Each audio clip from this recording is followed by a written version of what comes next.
Hi, good morning. Gonna show you this. I am not a big cassette tech repair guy. I prefer to work on smaller transistorized boomboxes, receivers, and radios, but I do have, and I have run across some very nice cassette decks, older cassette decks, in my out and about searches for the junk I work on, and I picked this up for like $5. It's a Pioneer CT6R. It's an upper level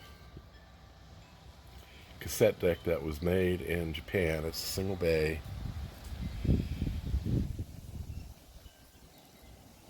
It's got quite a bit of features. It's got Dolby, BNC. It's got auto reverse.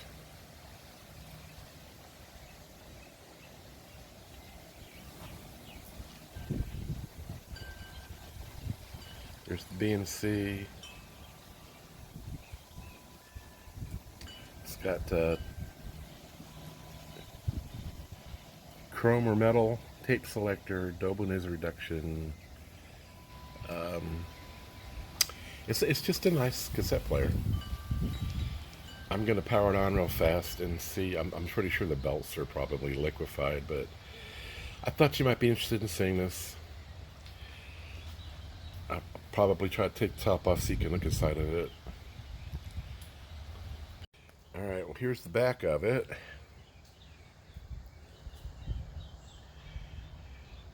It's got input, output, it's pretty standard. It's got a remote control DIN connector on it.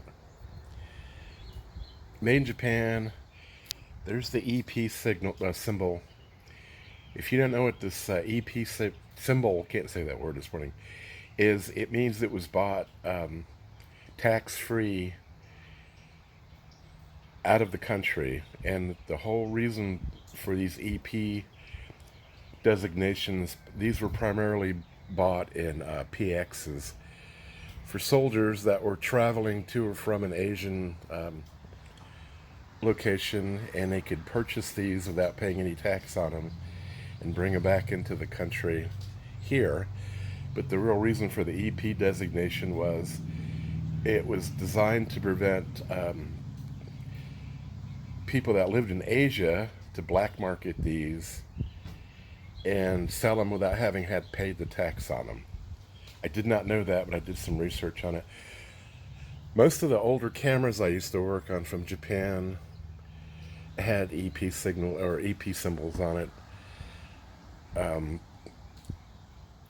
A lot of the cameras were from Japan, and what it actually designated to me was the fact that, yeah, they were bought at APX. They were not produced to be sold in the United States, but they were brought in the United States from, like I said, soldiers traveling to whatever billet they were going to. They would stop off. A lot of these were sold at airports, also tax-free, but it was mostly done in the PXs. Anyway, it's arcane piece of information, but it just shows how old it is. I think they stopped putting this designation on Japanese produced equipment back in '78. Anyway, that's what the back of it looks like. If you'll notice, there's no screws holding that on. There's no screws in the side, so I'm gonna have to figure out how to get the top off. I'll show you the bottom of it. There's the cover screws on the bottom. That looks like a crack, but it's too regular to be a crack.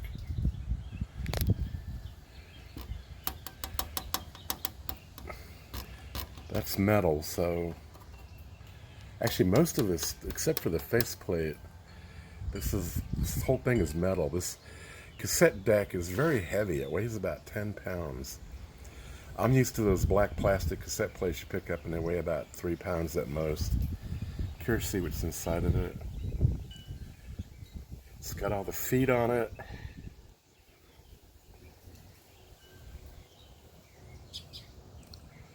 I'm not sure if there's a screw missing there or not.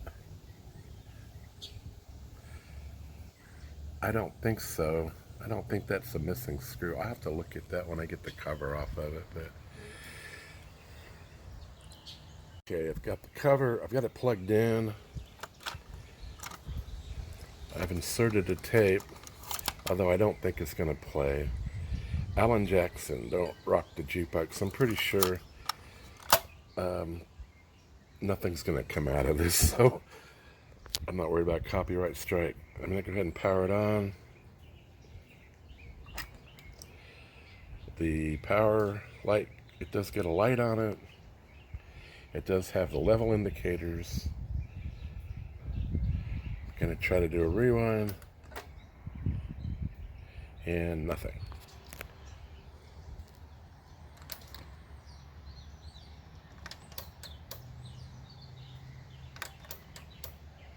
When I press the head rotation, nothing happens.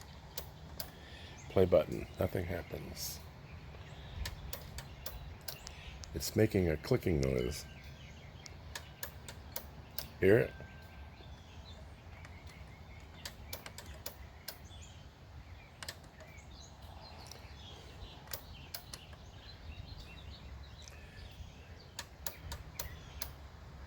I don't think the head's even rotating. So it's got some issues.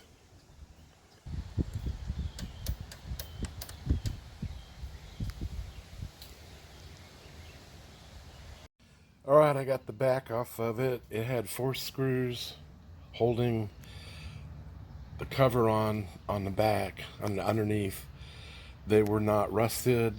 They were not locked. They were not loose. They were just right. So nobody's been into this thing, which is cool.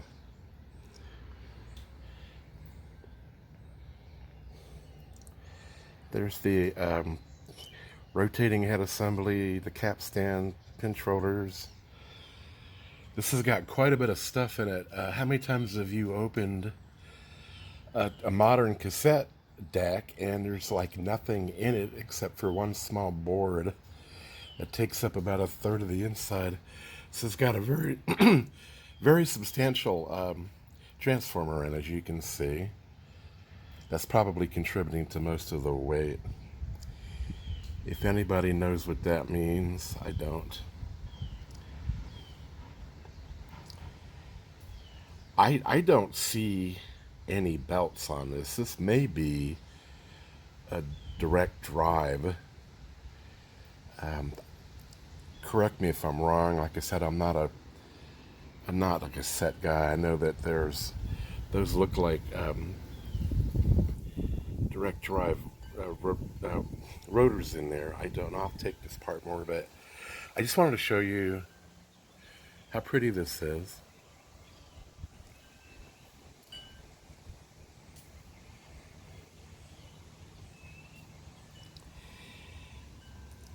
I'll have to do more research. I'll have to get the schematics for this before I do anything else to it, but I just wanted to show you, because sometimes looking at something's a lot better than watching somebody repair it, and I've said that many times. It's got cobwebs in there.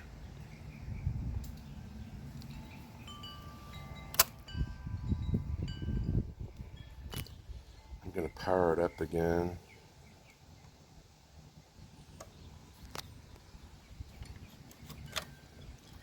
Maybe we can see some activity going on.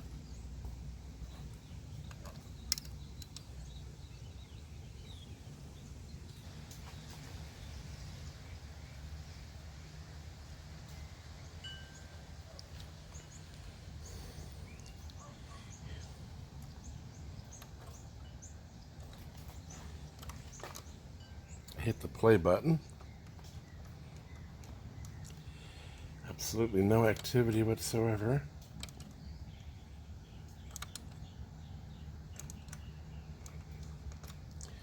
I am getting an indicator here. I'm not getting a tape type, so it doesn't, there's obviously a switch in there that is probably one of these, I'm sure. Once again, I'm going to state I'm not a dyed-in-the-wool cassette guy, but I have had a few cassette players open. You got two fuses there. That one just looks dusty. It could be blown. I don't know. It's kind of white, but it looks like the filament's still in there. Isn't that pretty? It's really a shame. If I took this apart and I butchered it, it would ruin something that's really nice. So I'm going to have to move slowly on this.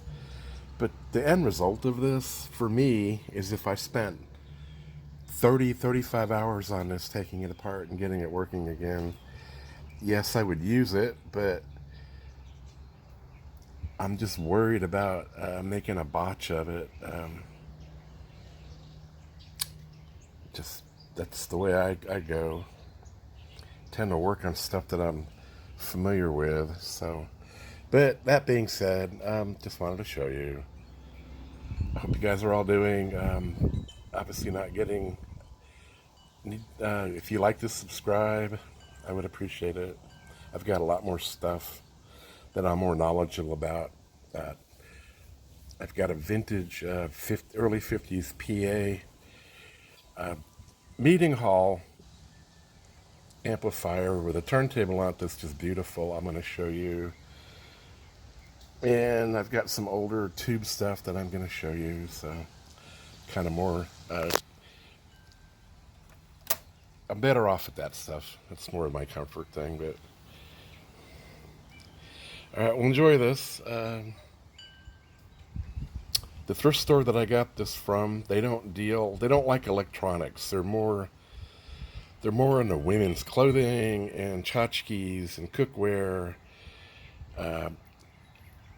When they get something like this in, they're pretty sure it's not going to sell to their clientele. So I go in there and they kind of save it back for me and just give it to me so they can get rid of it. And I usually give them a pretty good donation, like at least as much as I think it's worth, 25, $30 just to give them donations. I'm sure if I walked in there and they handed this to me for $5, and I walked out, they'd probably be perfectly happy with that. But I try to be fair, because it is hard to find stuff like this that hasn't been through 15 other people's hands and all the wires are taped together and screwed up. All right, well, that's all I got. Hope you guys are doing well. It's a really, really wet, sunny morning here. We're supposed to get some huge thunderstorms this afternoon. Everything's got condensation on it. There's probably 100% humidity. It's in the middle to upper 60s, so it's kind of gross out here. All right, well, I'll talk to you shortly. Hope y'all doing fine. Bye.